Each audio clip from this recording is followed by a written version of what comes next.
오늘 이 시간엔 큰 기쁨의 좋은 소식이란 제목으로 함께 말씀을 나눕니다. 조금 엉뚱한 이야기 같지만 올 한해 2018년도에 우리 귀에 자주 들렸던 단어 중에 전에는 이런 단어가 없었는데 새로운 단어가 하나 있습니다. 몇 년 전부터 많이 회자되는 단어인데요. 그건 바로 비혼이라는 단어입니다. 이 비혼이라고 하는 말은 소위 말해 결혼을 아직 안 한 미혼과는 전혀 다릅니다. 나는 결혼을 하지 않겠다라고 하는 선포죠. 그러니까 결혼이 필요 없다라는 것이고 결혼과 같은 봉건적인 사회제도 이 틀 안에 있지 않겠다라고 하는 젊은이들이 점점 많아지고 있습니다. 물론 결혼은 선택이고 출산을 국가가 강요할 수도 없습니다. 또 경제적인 이유, 또 사회관계적인 이유, 또 스스로의 선택에 의한 비혼에 대해 우리가 이해 못할 것도 없다. 이런 측면도 분명히 있지요. 그러나 또 하나 결혼을 하지 않겠다라고 하는 여러 가지 이유들이 있는데 오늘 저는 결혼하지 않은 분들을 비난하거나 비판할 의도는 조금도 없습니다. 다만 그 하지 않겠다라고 하는 이유 중에 제가 가장 안타까워하는 이유가 있기 때문에 그 말씀을 드리려고 하는 거죠. 20대들 중에 지금 40%가 넘습니다. 비혼주의자라고 이야기하거나 생각해봤다는 사람이 40%가 넘는데 이들이 이야기하는 이 여러 가지 이유 중에 제 마음을 가장 안타깝고 아프게 했던 이유는 이겁니다. 바로 나는 지금까지 살아오면서 행복한 가정을 본 적이 없다는 거예요. 야, 이건 정말 마음 아픈 이야기입니다. 물론 여기에는 누구 가정이 들어갈까요? 본인의 가정이 들어가 있는 겁니다. 결혼을 했다는 선배들 이야기 들어보면 하나같이 불행하다는 거예요. 자식을 키우는 이야기를 들어보면 하나같이 힘들고 귀찮고 싫고 이것 때문에 내 인생이 힘들어졌다는 이야기만 들었다는 거예요. 그리고 돌이켜보니까 자기 집도 그런 거예요. 결혼할 이유가 없다는 이 의견이 저는 제일 마음이 아팠습니다. 여러분 정말 그럴까요? 여러 미디어나 아니면 예능이나 코미디에 나와서 말하는 아주 결혼은 전혀 쓸데없고 나는 배우자가 정말 꼴보기 싫다. 농담처럼 말하는 게 어떤 사람에게는 저래서 내 인생은 결혼 안 해야 되겠구나. 애를 안 낳아야 되겠구나. 이렇게 결심하는 계기가 된다면 참 일말에 책임을 져야 되지 않겠나. 이런 생각도 들고요. 다만 오늘 우리들에게 주어져 있는 사명 중에 하나가 저는 이거라고 봅니다. 저는 세상을 향하여 우리 기독인들이 보여야 할 사명 중에 하나가 한번 따라할까요? 진짜 좋은 것을 보여주어야 합니다. 여러분 행복한 부부가 이 땅에 있는 줄로 믿습니다. 자녀를 키우는 것, 자녀와 함께 살아가는 것, 또한 결혼의 생활이 정말 행복하고 끝까지 행복할 수 있음을 저는 믿습니다. 또한 우리 교회 안에 이런 가정이 많다는 걸 저는 알고 있고 이것을 세상 가운데 자랑하기 위함이 아니라 하나님이 살아계심을 증거하는 증거로 우리 믿음의 가정들이 서로 사랑하고 축복하고 행복한 모습을 보여주어야 된다고 저는 믿어요. 지금 있는 그 사진은 자녀를 축복기도 하고 있는 우리 장로님 가정이고요. 또한 사춘기 자녀에게 머리에 손을 얹고 안수기도 하는 우리 집사님의 모습입니다. 생각해보면 비단 가정뿐이 아닙니다. 교회도 마찬가지고 세상도 마찬가지입니다. 우리가 어디 북유럽에 있는 특정한 나라만 행복한 것이 아니라 얼마든지 우리도 지금 이 순간 하나님께서 부어주시는 놀라운 기쁨을 누릴 수 있는 줄로 믿습니다. 그것이 성탄절에 주님이 우리에게 주시는 위대한 메시지지요. 천사들이 말합니다. 큰 기쁨의 좋은 소식을 전한다고 말합니다. 이것은 이 땅에 있는 모든 사람들에게 적용된다고도 말씀합니다. 큰 기쁨의 좋은 소식. 여러분 그 주인공이 누구일까요? 한번 따라하겠습니다. 예수님이 큰 기쁨이고 좋은 소식입니다. 할렐루야. 예수님이 큰 기쁨인 거예요. 예수님이 좋은 소식인 거예요. 그런데 문제는 이게 과연 믿어지느냐라는 거예요. 왜 예배당 나오고 성탄절을 수도 없이 경험했는데 정말 예수님이 내 인생의 큰 기쁨인 게 경험되어졌느냐는 거예요. 정말 이게 좋은 소식이냐는 건 차원이 다른 질문입니다. 행복한 가정이 저기 있는 거하고 우리 가정이 행복한 거는 차원이 다른 거 아니겠습니까? 여러분, 이걸 경험하셔야 됩니다. 이게 믿어지셔야 되고, 이게 경험되어져서 예수님이 이 땅에 오신 게 우리에게는 정말 위대하고 가장 큰, 내 인생의 가장 큰 기쁨의 제목이 될 때에 우리 인생이 변화되고 복음의 능력의 삶을 살게 될 줄로 믿습니다. 제가 1999년도에 있었던 일입니다. 벌써 20년 전이죠. 저는 이때 전담 사역을 한 지 2년 차 되던 해였습니다. 저는 청년부를 지도하고 있었고 그때 함께 생활했던, 얼마나 열심히 청년부를 지도하고 신앙생활하고 교회생활을 했는지 몰라요. 근데 그때 함께 신앙생활했던 청년 중에 이 경북대학교 전장학관을 다니던 형제가 하나 있었습니다. 얼마나 똑똑한지 제가 봤던 사람 중에 정말 탁월함의 20대였어요. 이때만 해도 홈페이지가 막 생길 때였는데요. 교회 홈페이지를 한번 만들었으면 좋겠다. 제가 한마디 이렇게 했더니 이 형제가 하루 만에 만들어 왔습니다. 그것도 웹 에디터를 이용한 게 아니고 컴퓨터 언어를 가지고 MS-DOS를 가지고 만들어 온 거예요. 제가 그때 깜짝 놀랐습니다. 이런 사람이 있구나. 물론 디자인은 형편없었는데 그 기술적인 면이 제가 지금 생각해도 정말 탁월하다. 정말 똑똑한 사람들은 따로 있는가 보다 하는 생각이 들었던 기억이 있어요. 함께 신앙생활을 하고 교회 생활을 열심히 했습니다. 그런데요, 이 형제가 어느 순간 이런 말을 하는 거예요. 목사님, 그때 전도사였으니까. 전도사님, 나는 교회에 열심히 나오긴 했는데 성경 공부도 열심히 해봤는데 도무지 예수님이 믿어지지 않는다는 거예요. 예수님이 그렇게 복음이 기쁜 소식이라는데 나는 그게 믿어지지 않는다는 거예요. 똑똑한 머리로 이해해 보려고 했는데 이해가 되지 않는다는 거예요.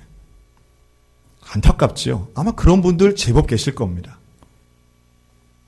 그리고 교회 안에서 이러저러한 관계의 문제가 좀 생겼더니 결국은 교회를 떠났습니다. 참 마음이 아팠어요. 아픔 가운데 교회를 떠났어요.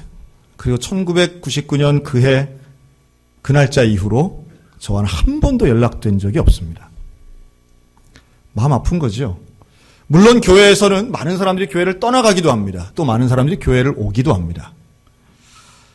청소년을 담당해서 지도하고 어린이들을 담당해서 지도하면서 그때 저에게 생겼던 기도의 제목은 오직 하나입니다. 하나님, 이 사람들이, 이 청소년들이, 이 어린이들이 복을 받게 하시는데 다른 복이 아니라 예수님을 알게 하소서. 예수님을 경험하게 하여 주옵소서. 정말 그 큰 기쁨의 좋은 소식이 믿어지는 은혜를 달라고 기도했어요. 저는 우리 소양교회도 마찬가지입니다. 오늘 오신 이 성탄절 아침에 오신 우리 많은 성도들과 우리 사랑하는 우리의 자녀들이 예수 그리스도를 경험하기를 간절히 소원합니다. 엊그제 주일날 우리 교회 이곳 본당에서는 성탄 발표회가 있었습니다. 제목은 위대한 이야기였습니다. 성도들이 많이 오시고 우리 어린이들이 준비를 많이 해서 하나 연극을 했어요.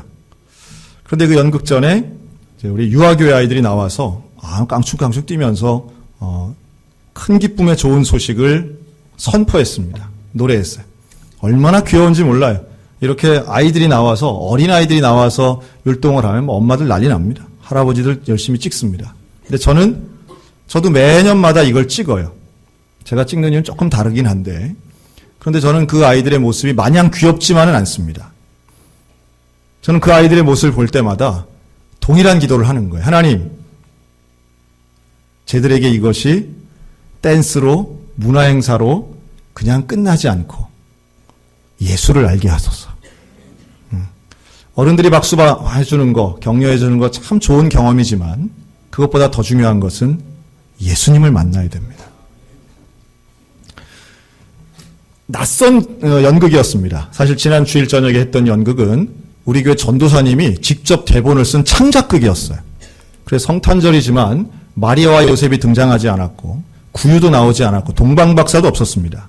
오로지 4개의 기적의 이야기가 옴니버스 형식으로 이루어져 있던 거죠. 그리고 그들 이야기들은 하나같이 가나의 혼인잔치, 또 세족식의 이야기, 또 죽은 나사로를 살리는 이야기, 오병이어 이야기, 이 네 가지 이야기를 가지고 연극을 꾸몄습니다. 주의 깊게 보면서 저걸 어떻게 연결할까 흥미도 있었지만 저의 관심은 여전히 등장하는 사람들 한 명 한 명이었습니다. 그 중에 이 오병이어 이야기 부분에서 우리 어린이들이 나왔는데요. 이들 중에 제자가 5명 나왔습니다.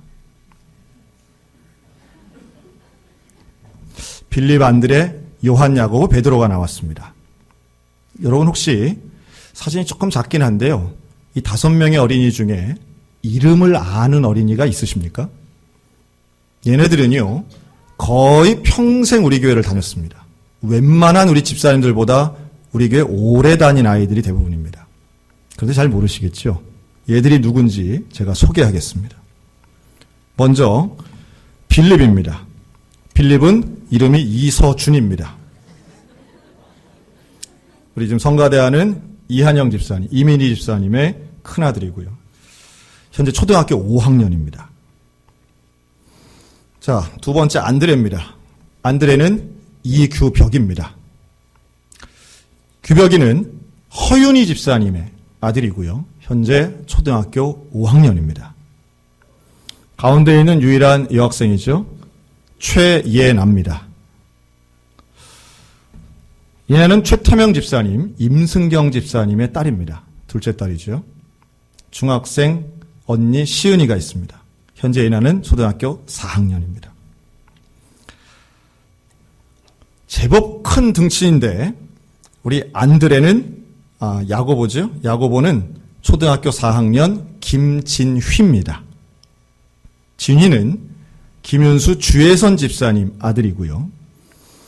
요때 요 옆에 있는 예수 역할을 하고 있는 진민이의 동생이기도 합니다. 맨 끝에 있는 베드로, 수제자답게 생긴 이 베드로는 송인서입니다. 우리 송근영 고수정 집사님 아들입니다. 초등학교 6학년이고 물고기를 잡아오겠습니다라고 하면서 물안경을 쓰려고 하다가 수경이 끊어져가지고 그런데 당황하지 않고 침착하게 연극을 이어간 어린입니다. 자, 아이들의 가슴에는 제자들의 이름이 붙어 있었습니다. 저는 기도합니다. 하나님, 이 5명의 어린이가 제자가 되게 하여 주옵소서. 자기들이 어떤 역할을 했었는지 기억나게 하시고 오병이어의 기적을 행했던 그 짧은 2분 30초, 이 아이들이 출연했던 시간은 2분 30초였습니다. 그 시간 동안 경험한 그 제자의 순간의 삶을 나중에 언젠가 진짜로 베드로의 나이가 되었을 때도 제자답게 살게 하여 주옵소서. 기도합니다. 그리고요, 얘네들은 그래도 대사라도 있었습니다. 저 한 구석 어두운 곳에 이 3명의 어린이가 앉아 있었습니다.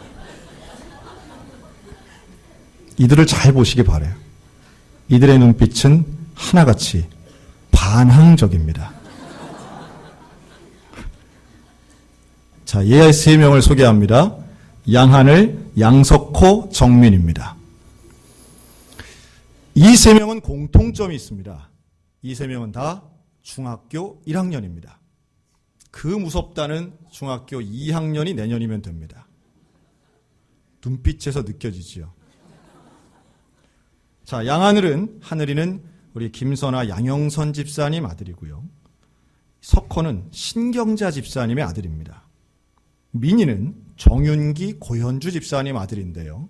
이 민희는 올해 등록한 일종의 새신자입니다. 자, 이 3명에게는 나이가 같다는 것 외에도 또 하나의 공통점이 있습니다. 이 3명은 모두가 다 크게 나이 차이가 나는 형과 누나들이 있습니다. 많게는 17살에서부터. 누나도 많고요. 형도 있습니다. 그래서 이 3명은 다 같이 똑똑합니다. 대개 형과 누나들이 있는 아이들이 똑똑하고요. 이 아이들은 일찍 철이 듭니다. 눈빛에서 느껴지는 것처럼 이제 곧 어마어마한 반항을 할 가능성이 높습니다. 누가 뭐라 해도 능력을 가지고 부모에게, 선생님에게 이 시대에 대들 준비가 돼 있는 아이들이죠. 그러나 어떤 상황이든 간에 우리가 기도하는 것은 이 아이들이 사춘기를 지나는 것, 사춘기라고 하는 건 뒤집어 생각하면 가장 영적으로 예민한 시기입니다. 이때에 예수 그리스도를 영접할 가능성이 인생 중에 가장 높습니다. 이때 인격적으로 만나고 이때 성령을 경험하고 이때 하나님이 살아계심을 진짜로 믿을 수 있는 인생의 가장 중요한 시기가 이 3명의 어린이 청소년들에게는 이제 온 거죠. 기도합니다. 하나님 이들과 함께하여 주옵소서. 그러나 전체 연극에서 가장 최고의 하이라이트는 마지막 부분 4명의 예수님이 나왔던 순간입니다. 저는 이런 거 처음 봤습니다. 예수님이 4명이나 나왔어요. 아쉬운 게 있다면 여자가 한 명도 없었다는 거예요. 자, 이 4명의 예수님이 나왔습니다. 이 4명의 이름은 박우진, 김진민, 오정택, 박현진입니다. 각각의 예수님은 의미가 있습니다. 우리의 더러운 죄를 씻겨주신 세족식을 해주신 예수님, 우리의 부족함을 채워주신, 필요를 채워주신 가나의 혼인잔치 오병이어의 예수님, 또 죽음과 절망을 극복하게 해주신 나사로를 살리신 예수님입니다. 각각의 의미가 있고 이 위대한 스토리를 마지막 하나로 엮어주는 것이 이 4명의 예수님이었는데요. 이 4명 중에 놀랍게도 양쪽 끝에 서 있는 우진이와 현진이는 형제입니다. 우리 글로리아 찬양단을 하고 있는 이순희 집사님의 아들들입니다. 아마 이순희 집사님 얼굴 보면 저렇게 큰 아들이 있나 싶을 거예요. 진민이는 아까 말씀드린 대로 우리 주혜선 집사님네 큰아들이고요. 중요한 건 정택입니다. 저 오정택 형제는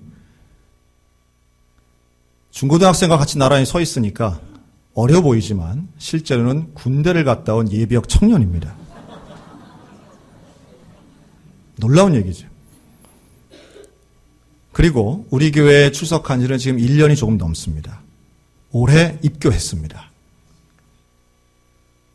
가족이 아닌 혼자 우리 교회를 지금 나오고 있습니다. 그러면서도 유아교회 교사로 봉사하고 있고요. 그 어렵다는 예수님 오디션에 합격해서 이번 연극에 가장 많은 대사를 한 예수님이 되었습니다. 저는 이런 정택이 형제 같은 경우에 우리 최진호 집사님의 아들 최동현 형제가 전도를 했는데요. 우리 교회에 와서 이렇게 복음을 듣고 함께 신앙생활을 하며 예수님의 역할을 맡을 정도로 또 교회의 하나의 사역을 맡아 헌신하는데 얼마나 기쁘게 헌신하고 봉사하는지 몰라요.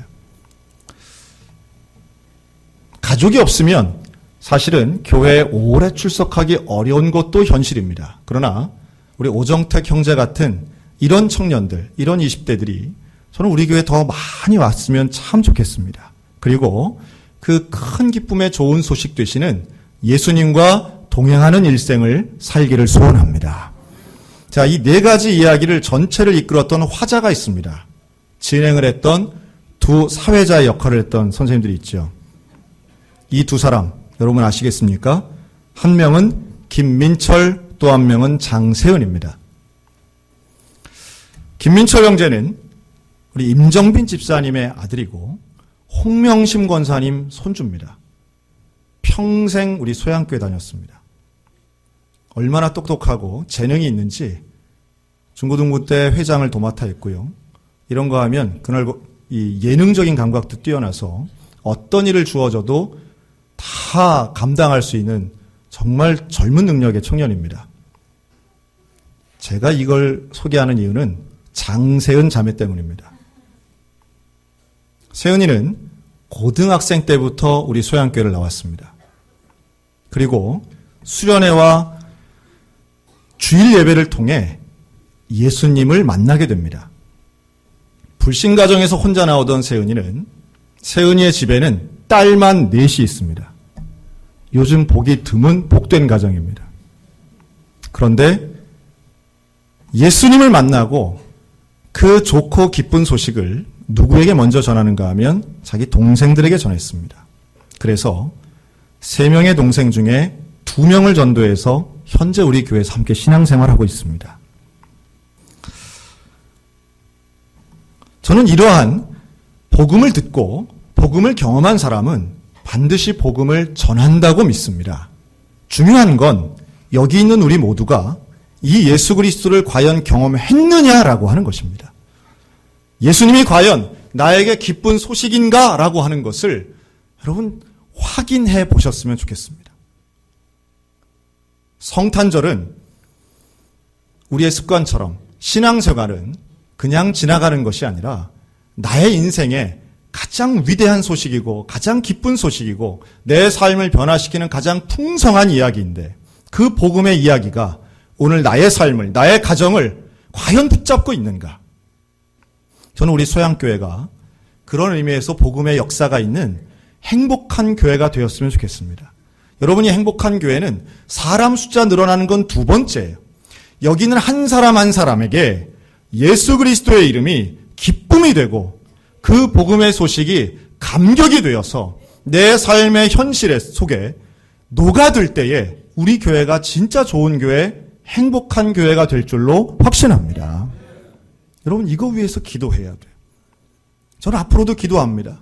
저는 우리 소양교회에 출석하는 한 사람 한 사람에게 예수님이 정말로 좋은 소식, 큰 기쁨이 되기를 간절히 소원합니다. 이 성탄 발표회를 마치고 돌아간 저에게 하나님이 저에게 참 또 하나의 좋은 소식을 하나 주셨어요. 우리 교회 사무실에 저를 찾는 전화가 왔다는 거예요. 전화번호하고 이름이 있습니다. 깜짝 놀랐습니다. 그 이름은 바로 1999년 저를 떠났던 그 형제의 이름이었기 때문에 그렇습니다. 무려 20년 만에 다시 그 이름을 봤습니다. 전화를 했지요. 제 휴대폰으로 전화했습니다. 그 형제와 저와 연결될 수 있었던 유일한 것은 018로 시작하는 저의 전화번호였습니다. 제가 가끔 짜릿함을 느낄 때가 있어요.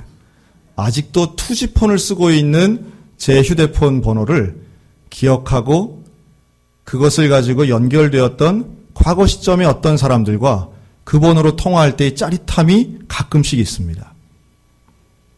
전화하기 전에 제가 걱정이 되는 거예요. 나를 왜 찾을까? 이 형제는 과연 어떻게 살고 있을까? 그때 그렇게 떠나간 그 형제는 지금 현재 어떤 모습일까? 놀랍게도 그 형제는 저에게 이런 메시지와 사진을 하나 보내왔습니다. 2018년 12월 24일에 보낸 메시지입니다. 목사님, 오랜만에 목사님의 목소리를 들어서 감사합니다. 저는 그 순간 목사님의 목소리를 듣는 순간 울컥했습니다. 오늘 24일이죠. 제 딸 아라가 주일학교 발표하는 모습을 보며 옛 생각이 너무나도 많이 났습니다. 조만간 아기 데리고 찾아뵙겠습니다. 이 형제는 중국을 대표하는 대형 IT 기업의 기술 전문가가 되어 있더라고요. 그리고 예수를 잘 믿는 자매를 만나서 지금 서울에 있는 교회에서 신앙생활을 잘하고 있더라고요. 늦은 나이에 결혼해서 딸을 낳고 그 딸이 교회 앞에서, 교인들 앞에서 성탄 발표를 하는 모습을 보면서 제 생각이 났다는 겁니다. 그리고 그 놀라운 컴퓨터 실력으로 인터넷을 웹서핑을 했고 제 이름과 우리 소양교회를 찾아낸 거죠. 참 감사하더라고요. 저는 잃어버렸다고 생각했는데, 저는 놓쳤다고 생각했는데 하나님은 전혀 포기하지 않으시고 전혀 놓치지 않으시고 하나님은 기억하시고 붙잡으시고 인도하신 줄로 믿습니다. 저는 오늘 이 시간에도 여기 와 있는 성도들 중에 혹시 그런 분이 계시다면 성탄절이 옛날의 추억 속에, 옛날의 기억 속에 있어서 나는 우연히 혹은 계획 없이 이 시간에 혹시 오셨더라도 우리 주님은 섭리 가운데 여러분들을 만나시는 줄로 믿습니다. 새벽마다 보는 말씀이 있습니다. 이사야서를 통해 예수님이 이렇게 말씀합니다. 너는 두려워하지 말라. 내가 너를 구속하였고 내가 너를 지명하여 불렀나니 너는 내 것이라. 이사야 43장 1절의 말씀은 우리에게 주신 확실한 메시아의 약속입니다. 두려워하지 말라. 내가 너를 구원하였다. 내가 너를 지명하여 불렀다. 주님은 그냥 지나치는 분이 아니라 우리를 지명하신 분이고 우리를 기억하시는 분이고 너는 내 것이라 약속하시는 분인 줄로 믿으시기 바랍니다. 저는 우리 자녀들에게도 똑같은 소원이 있습니다. 오늘 찬양을 한 우리 사무엘 성가대, 작년부터 새롭게 시작했죠. 이 어린이들이 평생토록 예수님의 자녀가 되는 것 저의 소원입니다. 또 여기 있는 우리 모든 성도들이 정말로 예수 그리스도가 내 인생의 큰 기쁨이고 좋은 소식이며 또한 우리 가정을 복된 삶으로 인도할 내 인생의 구세주라고 하는 사실을 믿음으로 온전한 삶, 믿음의 삶, 거룩하고 승리하는 복된 삶을 다 살아가시기를 우리 주님의 이름으로 축원합니다. 아멘.